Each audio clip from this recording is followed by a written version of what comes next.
Hello, everyone. Welcome back to the Talk and Step Show. My name is Dervin Walker, the author of the book There's Always a Light. And with me is my daughter and co-host, Dee Dee. And today we're going to pick back up from where we left off from the last episode. July 11th, I found out I have cancer, man. July 11th. My life, my mindset is different. Can't go back to the same no more. And right now, it's not that I'm saying it's bad. It turns out to be a good thing. And that's why I'm here today. And how many days a week were you working out during chemo?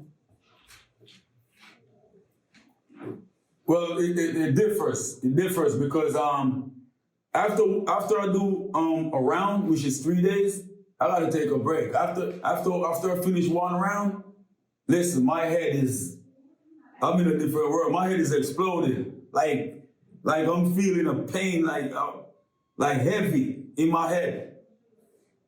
So usually after 2 days, on the third day after, I'll go to the gym. And when I go to the gym that day, trust me, it takes a lot out of me to go. But I know once I reach and fight and put in that first workout, it's gone.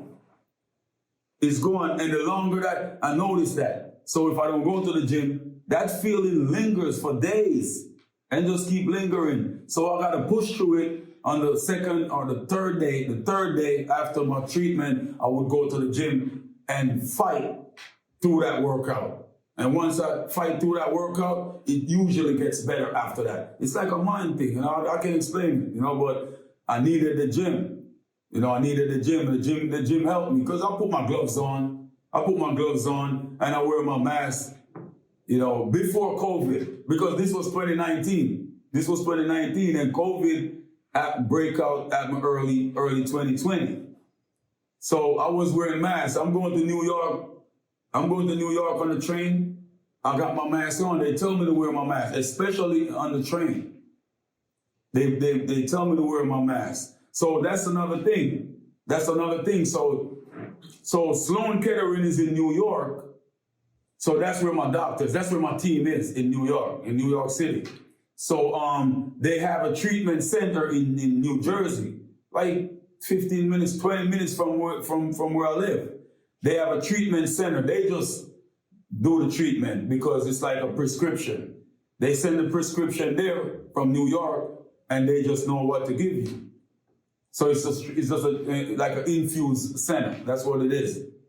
So what I would do, I would go to New York to see my doctors over there, the whole team, because they set up the plan. Everybody talk about it before we start. The surgeon and the doctor, the oncologist, they work as one team. So every time I go over there, I meet the oncologist and I meet the surgeon. So what I would do, my first day of treatment, I would go to New York for that. So they would do my vitals and all that and see me, check me before we start, and I do the first day there. Then I do the next 2 days in New Jersey.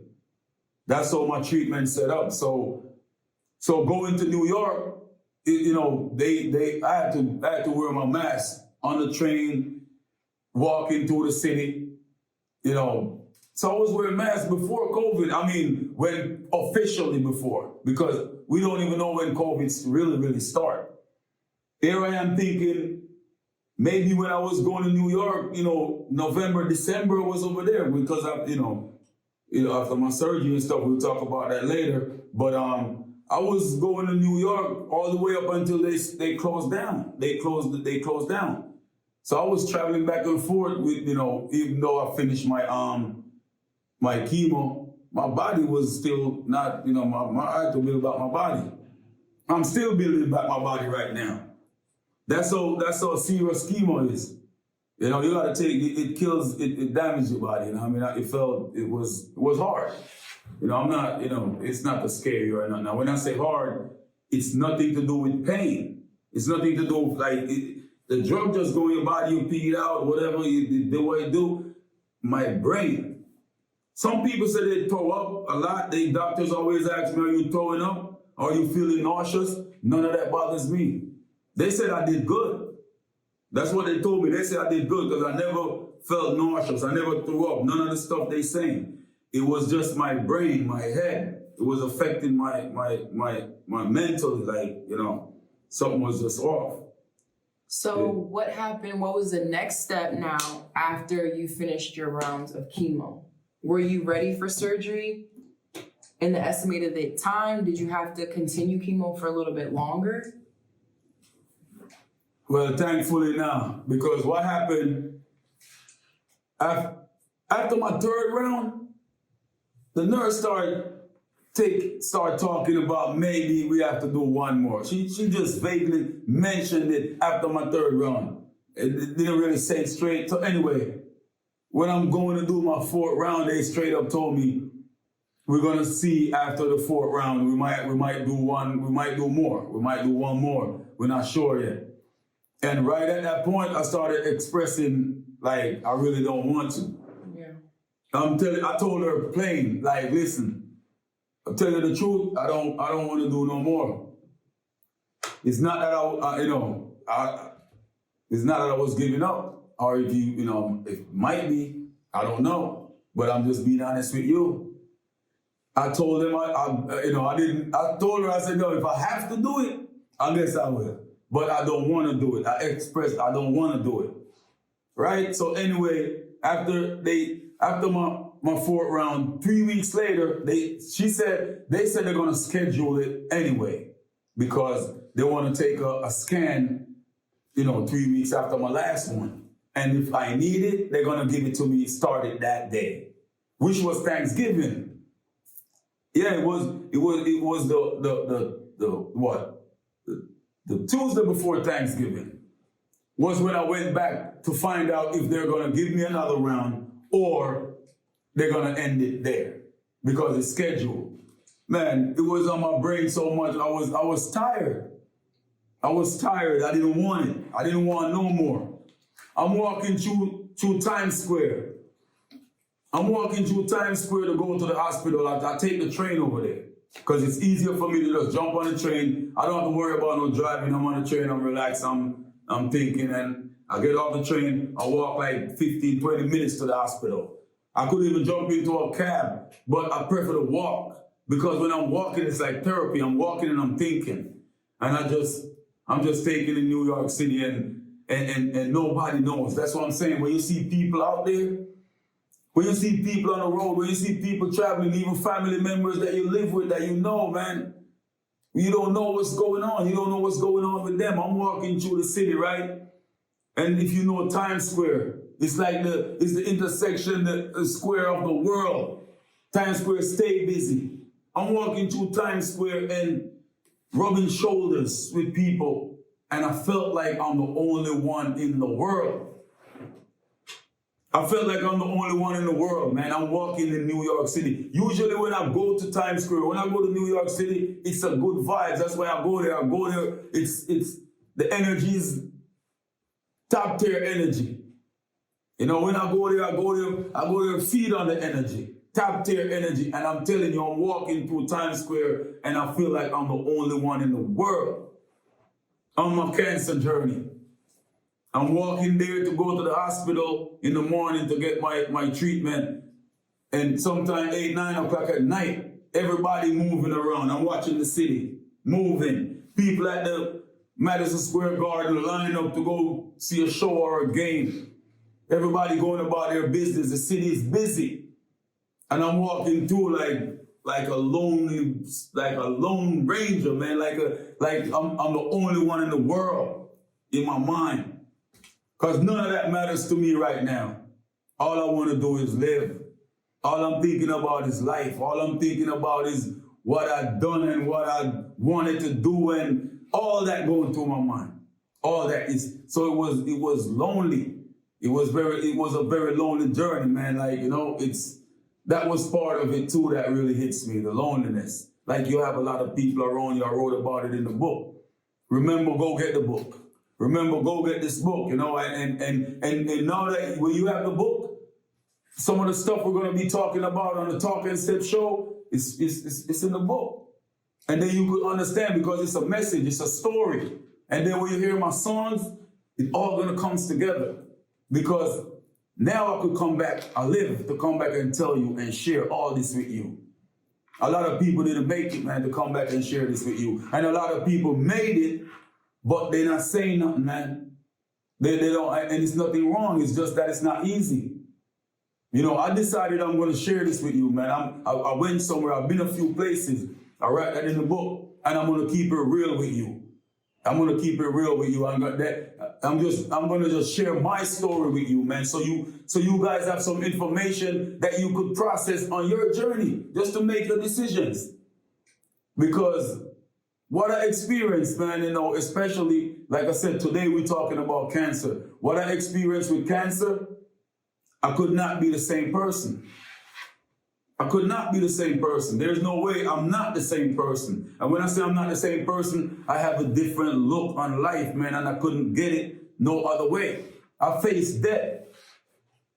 I faced death. I look at my funeral, man. I picture all that in real time.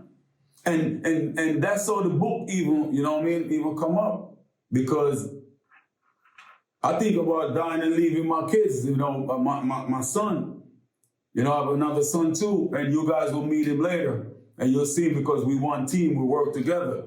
You know, and that's a blessing. You because, have a son. Huh? You have a son. Yeah. Yeah, okay. Yeah, I have a son too. You know, Danny, he's part of our team, and you'll see. You guys will get to meet him. But I'm thinking about dying, leaving them. And believe me, man, it's a tough one. So after your chemo treatment, were you ready for surgery? Oh, yeah.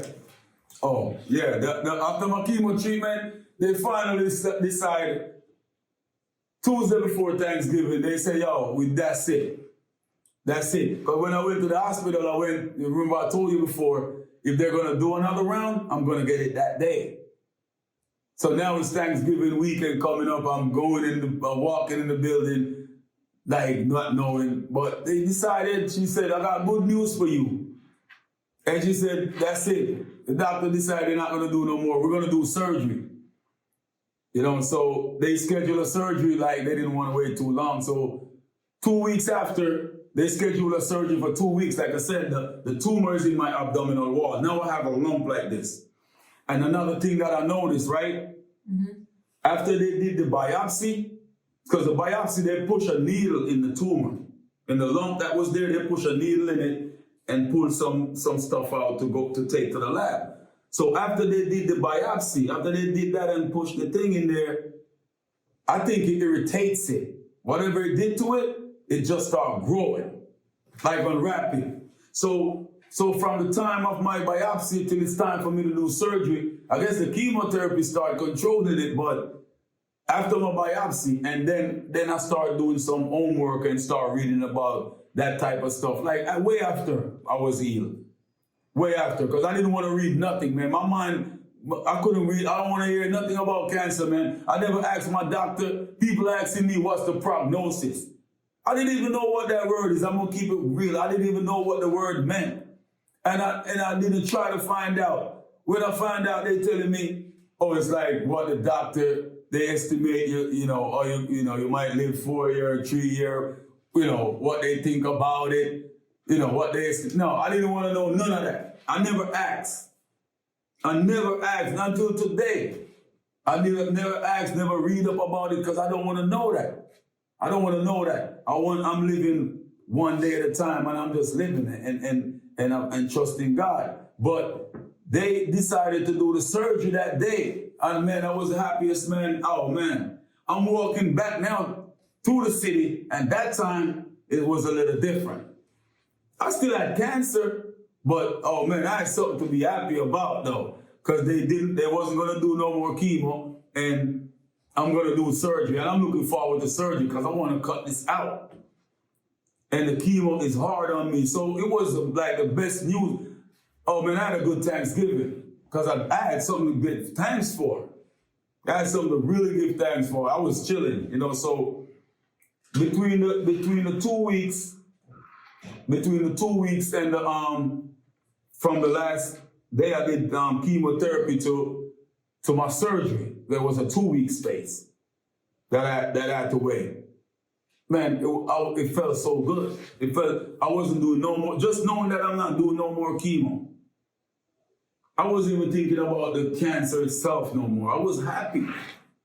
You know, I was happy. So 2 weeks later, I did my surgery.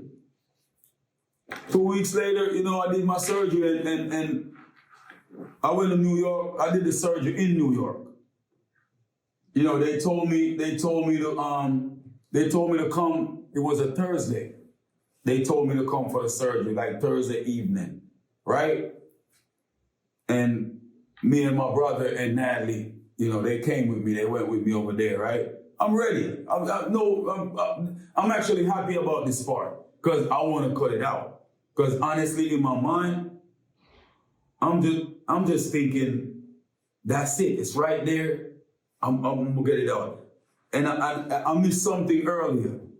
Talking about that, I missed something earlier, right? Way earlier when I was in Jersey with these doctors that I was about to start with, after I found out I had cancer, now the next big thing now that I had to face was something called a PET scan. A PET scan is when they tell you if the cancer spreads anywhere or it's just right there in the tumor. So now I'm thinking this lump was there almost 2 years. It's a very aggressive type of cancer. So this thing probably all over my body. So that little time that I had to wait to get that PET scan and get the result, that was intense, man. I ain't gonna lie to you. That's like listening for a life and death result. Because I know. You know, like I told y'all, man, I accept this thing. You know, I know that I could die. And I accepted it. I'm not planning to die, but it's the reality. I know that I could though. So I know I'm gonna put up my best fight. But to wait on that PET scan, now I'm gonna know what type of fight it's gonna be. And when did you take the PET scan? I took the PET scan shortly after I found out when I was in Jersey while they was trying to. In the beginning process. Yeah. Okay. Yeah, before when I was in Jersey. Okay. Because they wanted to know, you know, if it spreads. So the PET scan, they scan your whole body. And that PET scan, that in itself is dangerous. They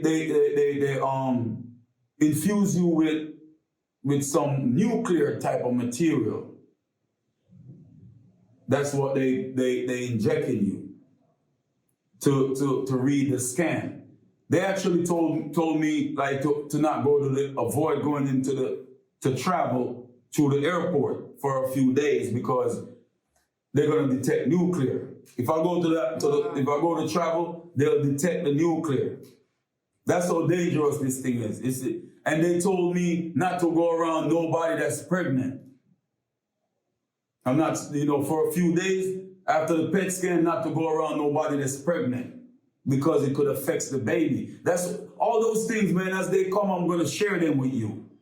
I'm going to share those stuff with you as I remember and as they come. Because think about you, a woman. You're a woman and you're pregnant.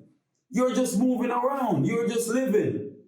People out here that is dangerous to your baby.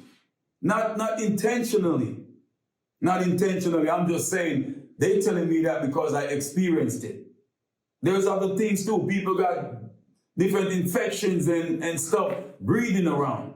But the nuclear one though, they told me not to go around no pregnant woman because that nuclear, whatever they inject me with, it could affect the baby.